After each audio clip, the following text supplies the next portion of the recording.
diálogo horizontal es clave para conocer los distintos modelos del desarrollo existentes en el mundo y a partir de ahí construir respuestas a los problemas de nuestras comunidades. Te damos la bienvenida al podcast Intercambios. Esta iniciativa es impulsada por la Unidad Académica de Estudios del Desarrollo de la Universidad Autónoma de Zacatecas y auspiciada por el CONACYT. En los distintos episodios encontrarás discusiones relevantes en torno a temas claves del desarrollo en la esfera local, nacional e internacional. Ni yolistlatoli ixtlapaltik tlawel moneki tlan se kineki kixmatis se machiotl tlen temoskalistli onka paniuei tlaltepactli uan ihkino se tlanankilis tlen kualantli kipia topilaltepetzitzi. Kuali ximopanolti pani tlatzkinamaquilistli ixnamiktlahtoli. Ni piltequitzi kipeualtia caltlamachtili Unidad Académica de Estudios del Desarrollo tlen Universidad Autónoma de Zacatecas uan mopaleuia iguaya CONACYT. Pani tequixexeloli tiquinasis miak tlatolme tlen tlauel moneki tlen temoskalistli. Ipan tlapayolaltepetzitzi towei tlalpancayotl uan sekinoke tlalpancayome.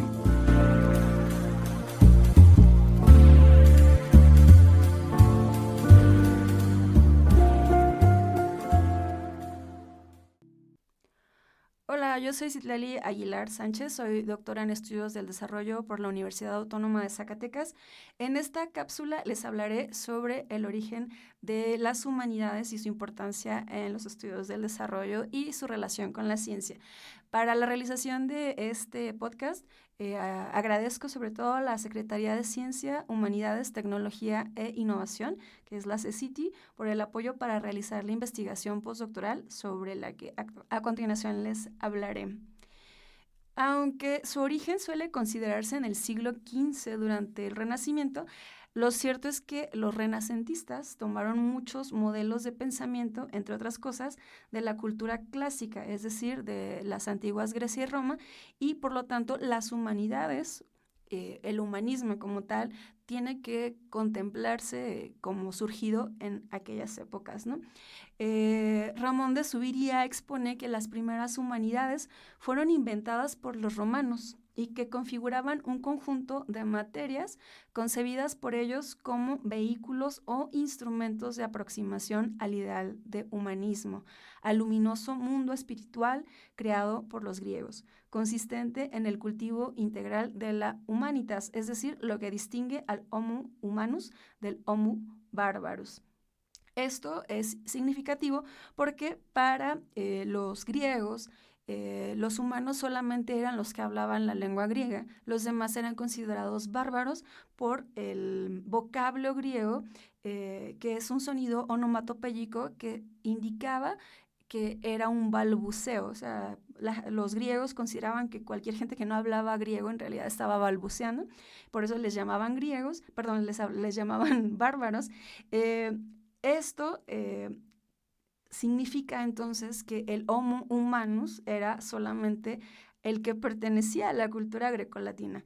Entonces había como que una cuestión un tanto xenófoba y segregacionista cuando los griegos se referían a los humanos, ¿no? Posteriormente los romanos también utilizaron esta palabra, lo de los bárbaros, para referirse a quienes hablaban latín y griego, y los que no hablaban ni latín ni griego pues eran considerados una vez más bárbaros, ¿no?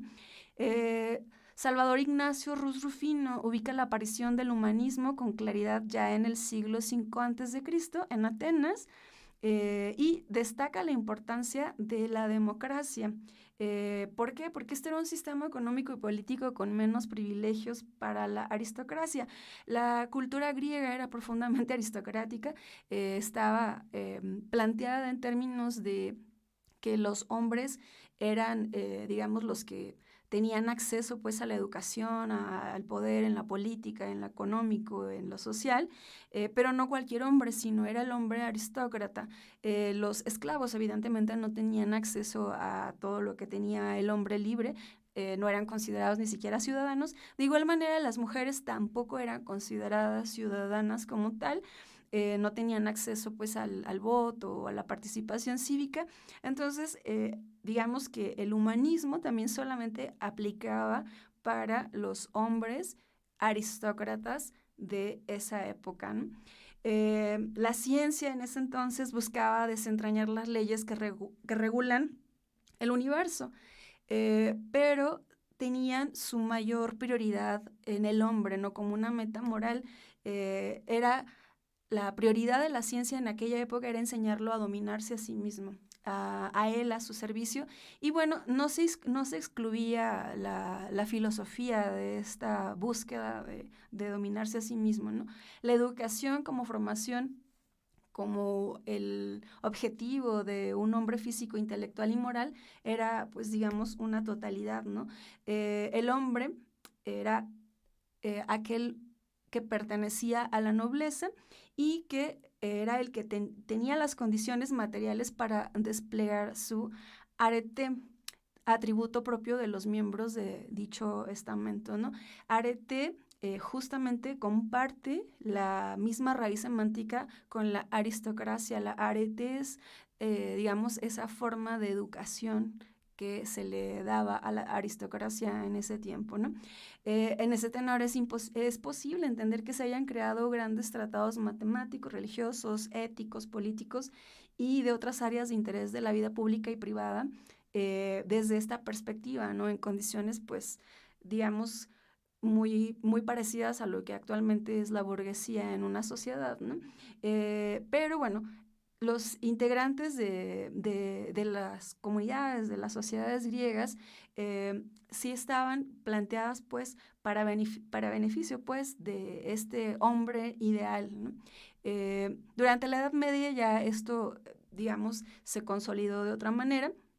El hombre instauró el cristianismo, ¿no? Enmarcado por un orden sobrenatural y por un orden lleno de gracia, que era un orden pues totalmente religioso, en el que el hombre como tal, el ser humano, pues era menos importante, porque el más importante pues era un ente sobrenatural, ¿no? Llamado Dios.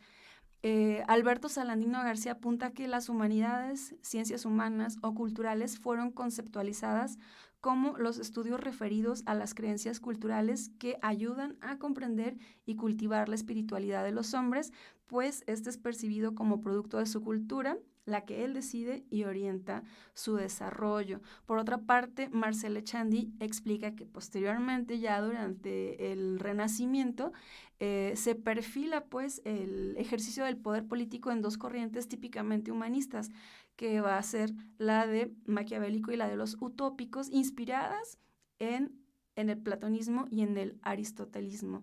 Esto es lo que implica que el Renacimiento regrese pues a la Grecia antigua, ¿no? A las ideas de la antigua Grecia. El platonismo va a ser un sistema filosófico que tiene su centro en la religiosidad, mientras que el aristotélico va a estar centrado en la investigación metódica y rigurosa. Eso es lo que nos dice Marcel Echandi. En ese sentido, durante la Edad Media, digamos que dominaba el platonismo, ¿no? Esta parte como más filosófica, y una vez que entra el Renacimiento, que se da este renacer de la cultura griega clásica, entra otra vez en juego el aristotelismo, que va a proponer o va a retomar este método de investigación más riguroso, ¿no? Durante el Renacimiento es cuando toma forma lo que actualmente conocemos como humanismo y humanidades, pero esto es consecuencia de pues un intento de imitación de la tradición clásica grecorromana, y también porque se empiezan a dar condiciones laicas, ¿no? en las sociedades, encaminadas pues a una autonomía de la filosofía y del Estado, y es a partir de este punto de la historia que el mundo se perfila en la consolidación de la democratización de la educación.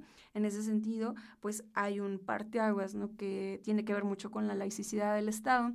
Cuando el Renacimiento decae, deviene la transformación del humanismo, con lo que surgen los humanismos naturalista moderno, el existencial y el suprahumanismo de dirección existencial o de tendencia cristiana.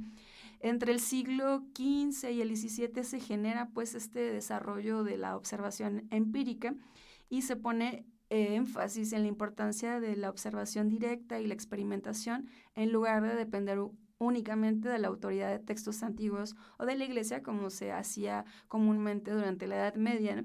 Esta transición marca el comienzo de un enfoque que es más empírico y más experimental en la investigación científica, y con esto la dirección para explicar los fenómenos de la naturaleza daba prioridad a aquellos que daban más resultados en la contribución social, que se podían ver de manera más tangible o que tenían relación con lo que actualmente conocemos como tecnología, ¿no? Estos van a ser considerados los primeros científicos modernos que tenían una tendencia humanista. Por ejemplo, Nicolás Copérnico, que propone el modelo heliocéntrico del sistema solar, que rompe con la idea de que el Sol giraba alrededor de la Tierra y considerando a esta como un planeta más dentro de un sistema, ¿no? Este tiene un enfoque más humanista que el teológico, ¿no? Leonardo da Vinci, por ejemplo, también observa detalladamente y dibuja la anatomía humana, con lo que contribuye al entendimiento y al descubrimiento del humano, ¿no? Del cuerpo humano. Da Vinci va a ser un personaje muy importante para la medicina, por estas contribuciones que hace desde el arte, pero con una contribución científica tecnológica, ¿no? Galileo Galilei también realiza importantes descubrimientos astronómicos gracias al perfeccionamiento del telescopio, con lo cual se puede observar con mayor precisión el cielo, y bueno, pues también va a defender el método científico. Y pues Johannes Kepler también va a ser uno de estos científicos con visión humanista al formular las leyes del movimiento planetario. De esta manera es que el humanismo naturalista moderno va a estar ligado a la consideración científica del hombre como un mero ser natural, ¿no? Ya no como algo, digamos, prioritario, ¿no? Según Pedro Aullón de Haro, el humanismo se pretende reactualizar y modelar como ideal de elevación humana, fijado en esta denominación tardía y taxativa del humanismo a inicios del siglo XIX. Gracias al pedagogismo de la escuela schilleriana alemana, a partir de la secular tradición de la humanitas y del concepto latino ciceroniano de studia humanitatis y sus contiguos, el humanismo comienza a usarse en un sentido más de estatus, ¿no?, que de verdadero valor académico, pues esto permitía a los académicos ligarse al conocimiento de la antigüedad. Es decir, durante el siglo XIX, muchos académicos utilizaban la palabra humanismo o utilizaban los conocimientos de las humanidades más como una cuestión de pretensión, ¿no?, de decir yo conozco mucho sobre la cultura clásica o grecolatina, que más que en realidad fuera una aportación real, ¿no? Se empezó a convertir como en una cuestión de estatus. Y ya en el siglo XX es cuando se hace una inversión materialista de valores, que es un momento revolucionario en el que el hombre pone decididamente un fin último a sí mismo, se aleja un poco se supone que se aleja un poco del conocimiento y emprende una guerra desesperada para hacer surgir de un ateísmo radical una humanidad completamente nueva, ¿no? Y por eso es que aparecen filósofos como Nietzsche, que hablan pues de la muerte de Dios y del superhombre y estas cuestiones, ¿no? Este es un retroceso progresivo de lo humano ante la materia para reinar sobre la naturaleza sin tener en cuenta las leyes fundamentales. El hombre queda constreñido en su inteligencia y en su vida a subordinarse cada vez más a las necesidades no humanas, sino técnicas, y a energías de orden material que él pone en acción y que invaden el propio mundo humano. Entonces, a partir del siglo XX es que empezamos a ver cómo el humanismo queda un poco reducido ante la tecnología y ante la ciencia, y la ciencia surge como un estandarte de máxima importancia, ¿no?, relegando también esta parte como más espiritual y menos tecnológica del uso humano, ¿no? Entonces, en ese sentido, las humanidades empiezan a relegarse y empiezan a quedar concebidas como un conocimiento menos importante, ¿no? Y se empieza a proponer la ciencia o los conocimientos científicos como en un estatus mayor, y se le empieza pues a invertir más a ese conocimiento, porque al igual que en otras épocas como durante las guerras griegas, romanas antiguas, la tecnología empieza a cobrar una importancia económica bastante predominante, ¿no?